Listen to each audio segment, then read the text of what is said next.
आज जो आपके साथ जिंदगी में हो रहा है ना, उसको मत देखो।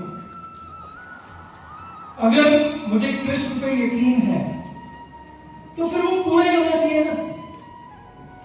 फिर अगर मेरे सर्कमस्टांसेस या मेरे हालात बदले तो क्या मेरा यकीन बदलना चाहिए?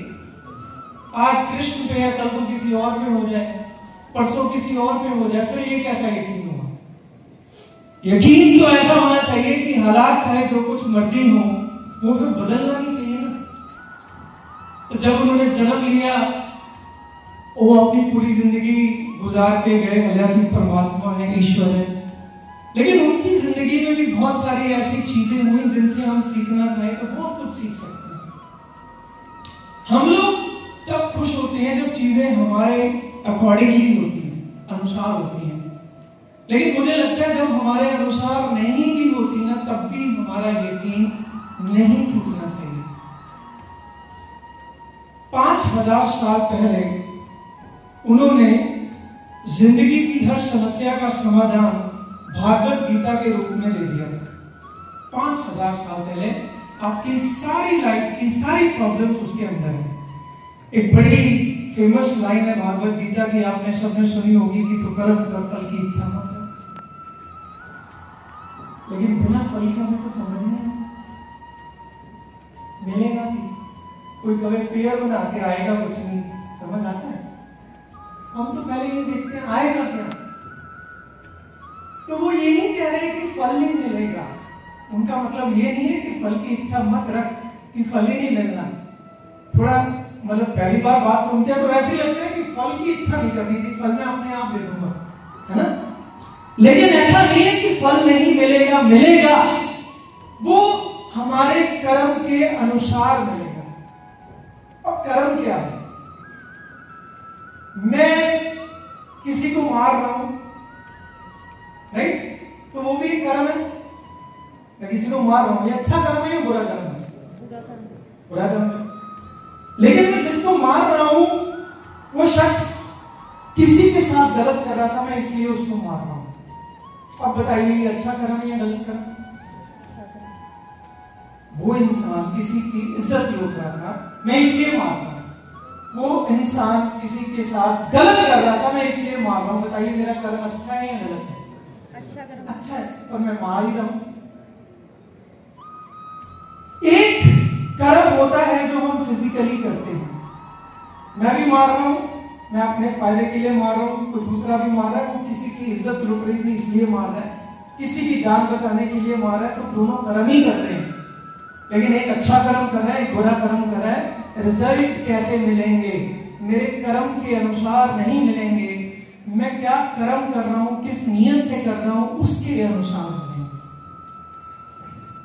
आपको लग रहा है मैं काम तो कर रहा हूं, रिजल्ट नहीं आ रहे। आप कर्म तो कर रहे हैं, लेकिन उस नियत से नहीं कर रहे जिस नियत से वो चाह रहा है, इसलिए रिजल्ट नहीं आ रहा।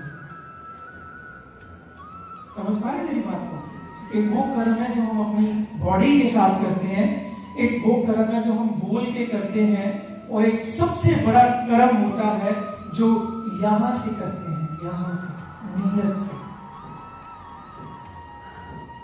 मैं कुछ भी कर लूं, मार लूं, पीट लूं, राइट, मेरी जुबान कैसी भी चल रही है चलेगा, लेकिन मेरे यहां पर खोट है ना, वो नहीं चलेगा। यहां पर खोट है। और यकीन मानिएगा, हम फिजिकली कुछ और कर रहे होते हैं, बोल कुछ और रहे होते हैं, और हमारे अंदर कुछ और चल रहा होता है, और फिर हम उम्मीद करते हैं कि हमें नतीजा मिल रहा है जो नहीं मिलता। जब मेरे फिजिकली कर्म, मेरी वाणी के कर्म और मेरी सोच के कर्म तीनों साफ होंगे, रिजल्ट यूं आएगा। तो कभी आपकी जिंदगी में कुछ अच्छा नहीं हो रहा ना, तो यकीन रखना यार, यकीन बहुत बड़ी बात है। जब महाभारत का युद्ध होने लगा तो एक चिड़िया फड़फड़ाती हुई आई श्री कृष्ण जी के पास, युद्ध शुरू होने लगा। कहते आप तो पता चला है ईश्वर परमात्मा है, मेरा तो सारा परिवार उजड़ने लगा है, यहां तो पता चला है युद्ध होने लगा। तो हाथी उठी बांधे जा रहे हैं, कल सुबह युद्ध हो रहे हैं। श्री कृष्ण और अर्जुन महाप्रभु भी थोड़ा चेक कर रहे थे, कल को लड़ाई होनी है यहाँ पे। कहते मुझे प्रभु आप पर यकीन है। कहते हैं जो आपकी शरण में आ जाता है उसके साथ कुछ गलत नहीं होता। कहते तुझे यकीन है? कहते हाँ यकीन है। कहते जा फिर तेरे साथ कुछ गलत नहीं होगा। कहते मेरा घोंसला नीचे गिर गया है, सुबह हाथियों ने रौंद लेना इसको और आप कह रहे कुछ गलत नहीं होगा। तुझे यकीन है? कहते हाँ यकीन है। कहते जा फिर तेरे साथ कुछ गलत नहीं होगा। अगले दिन युद्ध शुरू हुआ।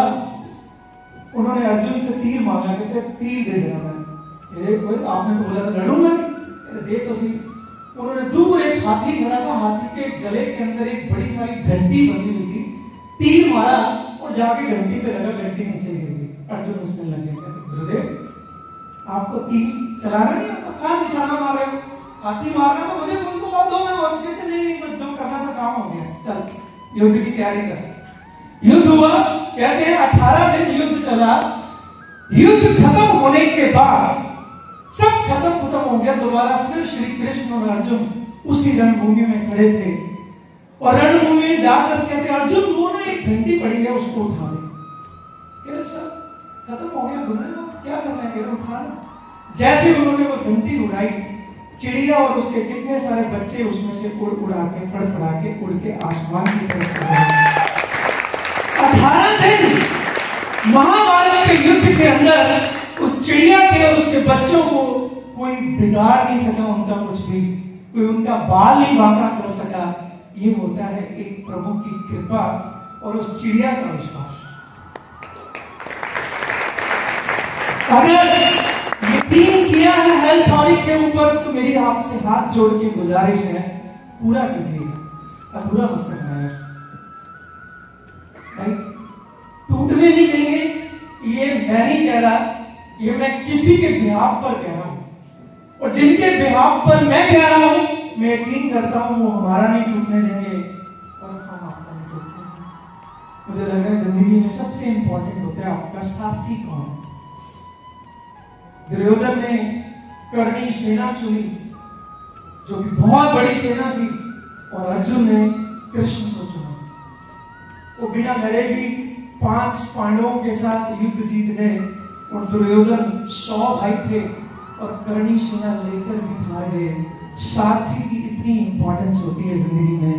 तो हम तो कहीं स्टैंड नहीं करते, लेकिन हाँ हमने अपना साथी अच्छा चुना, इसलिए आपका यकीन टूटने नहीं देंगे। बस इन्हीं शब्दों के साथ मैं आपको मुबारकबाद देता हूं, यकीन दिलाता हूं कि खून का कतरा मतरा बहाने में आपके सपनों को पूरा करके छोड़ेंगे। Thank you very much, love you all, thank you.